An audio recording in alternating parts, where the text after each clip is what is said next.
Assalamu alaikum heɗitoɓe tedduɓe, barka men e fottuki nder taskaram kubaruuji sakiraaɓe radio Kano.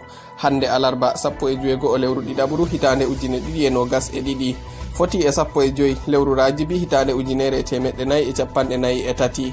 On jaɓɓama sanne nder kubaruuji men hande. Janganowon ɗi Nase Yusuf Usman. Puɗɗiren e ka ɓillare waynaɓe. Fulɓe waynaɓe to fombinare leydi Nigeria kolli caɗele ɗe ɓe gontiri dow didaɗi haɗuki durgol ɗi diwal delta tiggi, nden bo ni yama fuɗɗay hutinire kina e ko neeɓi. Diwal delta e nder diwe fombinare leydi Nigeria kaɗuɗe durgol egga hoɗa. Didagol ngol holli kala nagge nangange e dura fuf woodi jobdi ceede naira 1,000 e goɗɗe ceede naira 1,000 yahanki 1,500 dow gaynako nangaɗo fuf, walla bo sure duuɓi 5 yahanki duuɓi 10. Waynaɓe kolli didagol ngol toñike bawɗe ɗe kala nigerianke fuf hokka, nden bo ɓe sappake non ɗum anniya haɗuki ɓe durgol to diwal ngal tan, sabu ardiɓe waynaɓe ɓen kolli wala ladde to ɓe durata e diwal ngal.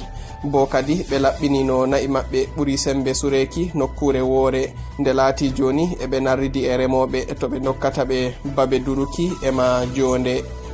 Hukuma faddaki leɗɗe karamɗe ka NDLEA ɓeydi wanginki bonne ɗe police jonnanaɗo DCP Abba Kyari tumirte ɗe huduki e mobgal sippoɓe guykinoje koken ɓawo nanguki kilogramji 25. nder andinore nde hukuma kan wurtini famtini dow woɓɓe nder mobgal bonondaen ɓen ƴowni taadiɓe hukuma kan. Horejo hukuma NDLEA kan Femi Baba Feni wi tumaɓe guykinoje ɗen nangama to daldal piroje ngal inugu, bo ɓe boldi e tokkal wiɗitoɓe bonne cuuɗiɗe ley ardangal kanko tumeteɗo Abba Kyari. Baba Femi wangini no bolwidal hakkunde mawɗo sippoɓe koken to leydi Brazil biyeteɗo Aike laɓɓinani kanko Kyari dow karamɗe ɗen gerɓama e pirowal Ethiopian Airline, bo wanginanimo laɓɗum no ɓe taskitori yottinkiɗe to daldal piroje ngal inugu. Non ma goɗɗi kubaruuji pamtini dow biɗitol hukuma polisaɓe Nigeria famtini no miniko Abba Kyari on yerɓanama ceede kewtuɗe naira millionji 135 e ko yowi gila bonondajo nanaɗo Raymond Abbas andiraɗo Hush Popi tumeteɗo e huduki e DCP Abba Kyari. Non ma kanko Kyari o yerɓani miniko mako naira millionji 44 nder wakkatiji feere ngam suuɗuki haala kan. Ngam siftinorki on DCP Abba Kyari kanko ardino yebre polisaɓe wiɗitoɓe bonne cuuɗiɗe ka Intelligence Response Team walla IRT, amma o jippinama nder hitande salinde ɓawo nde bonondajo dow internet Raymond Abbas nanga to leydi America. Bo hukuma polisaɓe America ka FBI tumi kuudal mako e Abba Kyari on. Hukuma faddaki mosle nder diwal Kano ka PCACC nangi ardiɓe ci'e nebbam petrujam nayo. Non ma huwoɓe to ci'e ɗen kamɓe ɗiɗo, sabu sippuki nebbam ɗam ko ɓuri naira 155 bano gomnati jo'ini. Horejo hukuma PCACC Mahmoud Balarabe laɓɓini dow ɓe nangama to nokkuje feere nder gallure Kano. O wi ɓe jaranama bojji dow ci'e sippuki nebbam petrujam e sippaɗam naira 200 yahanki naira 280 fuf e famɗuki nebbam ɗam nder leydi balɗe ɗe. Leydi Nigeria ni e yiida e caɗele heɓuki nebbam petrojam ko foɗani ummatore ɓillaji kewɗi. Kampani wa nebbam petrojam ga NNPC andini balɗe caliɗe dow ɓe nangi nebbam ɗam marɗam batte, bo horejo leydi Muhammadu Buhari umri biɗitol doggine dow maka.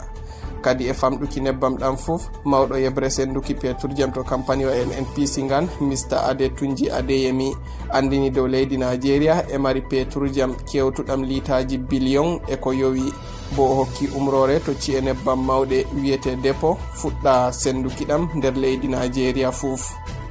Hitoɗo towndu to diwal Kano jabti mare kewtuɗe 24 e goɗɗo taadiɗo soje leydi Nigeria mawɗo, nden bo marniɗe gomnati leydi. Mare ɗen ɓurna fuf ci'e nebbam petrojam e sagoji nder diwe Kano e Kaduna e Borno e ma diwal Cross River.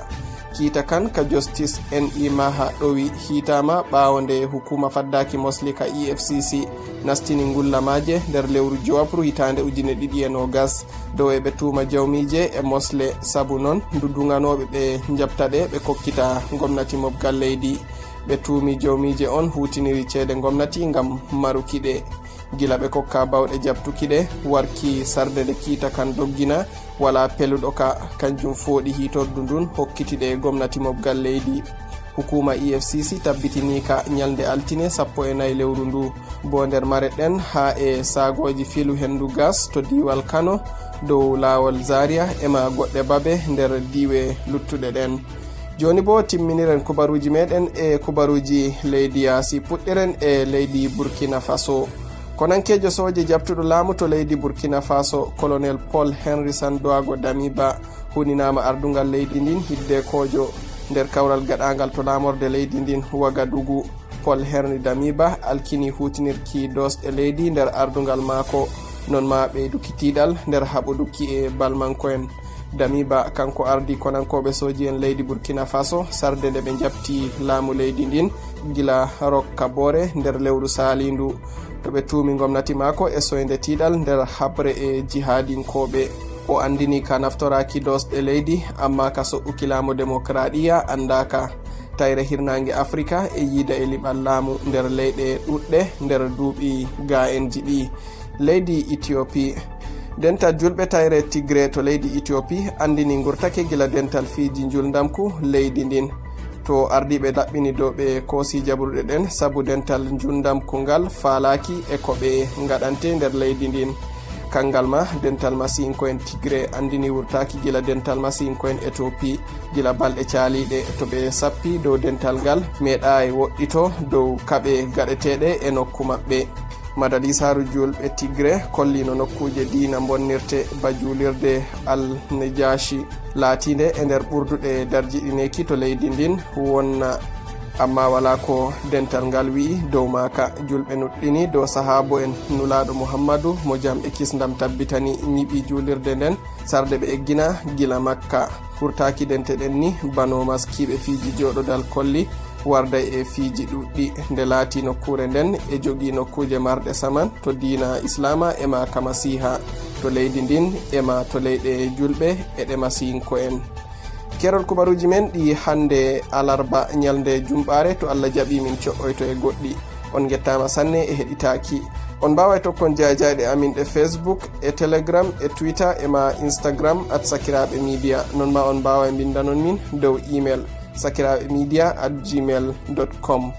on beltanama sanne e wonduki e amin dow darde hudiɗiraɓe am Surajo Ibrahim Tete e Hamidou Mouhammad Jaɓɓule wallitiɓe nder taskaram hande. min jangan on kubaruji ɗin Nase Yusuf Usman wiyata on jarama siwte jaam.